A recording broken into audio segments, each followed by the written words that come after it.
지난해 11월 7일 열린 국회 법사위. 이태원 참사에 대한 정부 책임 문제가 뜨거운 쟁점이었습니다.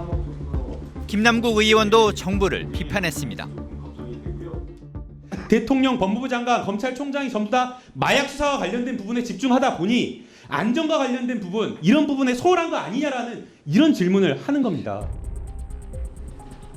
김 의원은 이날 코인을 거래한 사실은 인정했습니다. 상임위 시간 내냐, 시간 외냐 이걸 떠나서 너무나 제가 잘못한 일이라고 생각이 됩니다. 액수가 이 정도 되면 얼마나 되는 거예요? 몇천 원 정도 몇천 원이요? 수준입니다. 네. 코인 전문가와 함께 김 의원이 공개한 가상자산 지갑을 토대로 거래 내역을 역추적했습니다. 시가총액이 적고 급등락이 심한 잡코인 거래가 많았습니다. 이분이 뭐 기관 투자자가 아니잖아요. 개인 투자자잖아요. 그러면 뭐 100억 정도 움직인다. 그럼 돈이 많은 사람이죠. 확실히. 흔히 볼 수 있는 사람은 아니죠. 위험한 투자 같은 LP 투자도 뭐 거의 한 5종류 정도를 했거든요. 그러면 어렵죠. 국회의원 하기가. 민주당과 동료 의원들은 이 사안을 어떻게 대했을까요?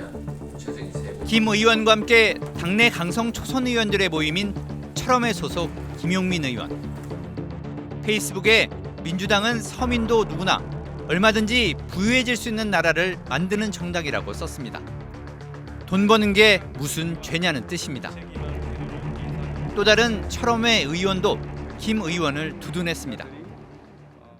가진 것은 죄가 안 되는데 검소하게 사는 것은 죄가 됩니까? 김남국 의원이 정말 뭐 트어진 뭐 운동화 신고 다니고 실제로 그럽니다. 그리고 저는 김남국 의원이 이렇게 이제 코인 갖고 계신지 몰랐는데 어찌되었건 코인은 이 지금 현재 정식 자산이 아니잖아요. 제발이지 사냥하지 말자. 우리끼리라도. 같은 말까지 나왔습니다. 제 식구 감싸기라는 비난이 쏟아지자 민주당은 지난 14일 긴급 의원총회를 열었습니다. 의총 뒤 나온 결의문에서 민주당은 통렬하게 반성한다고 했지만 정작 국회 윤리특위 제소가 빠졌습니다. 국회 윤리특위 제소하겠습니다라고 하는 것이 어제 결의안의 첫 번째 항으로 올라올 거라고 생각을 했는데 없어요. 국회의원 제명까지 가능한 얘기입니다. 비난 여론이 더 커지자 뒤늦게 민주당은 김남국 의원을 윤리특위에 제소했습니다. 하지만 그 사이 김남국 의원은 핵심 자료 제출 없이 탈당했습니다. 당 차원의 징계나 진상조사는 사실상 무력해졌습니다. 민주당의 이런 태도는 돈봉투 의혹 사건이 터졌을 때도 비슷했습니다. 혹시 윤건석 이성만 의원도 출당 내지 탈당 조치해야 된다고 생각하시나요? 이번 기자회견 좀 어떻게 보셨나요? 김연아 의원은 어떻게 돼가고 있어요? 몰라요? 돈봉투 사건에 대한 질문이 쏟아지자 갑자기 상대당의 공천원금 의혹을 반문한 겁니다. 저쪽도 문제 아니냐는 정석. 결국 돈봉투 사건에서도 송영길 전 대표를 비롯한 핵심 관계자들은 모두 탈당했고 민주당은 자체 진상조사의 기회를 날렸습니다. 서울중앙지검 특수부가 야당 수사에만 올인해서야 되겠습니까? 민심 위반을 검찰 수사로 바꿀 수 없습니다. 윤석열 대통령의 임기 1년차 국정 지지도는 여전히 30%대에 머물고 있습니다. 하지만 민주당은 그 반사이익조차 챙기지 못하고 있습니다. 오차범위 아니긴 하지만 국민의힘 지지율보다 낮습니다.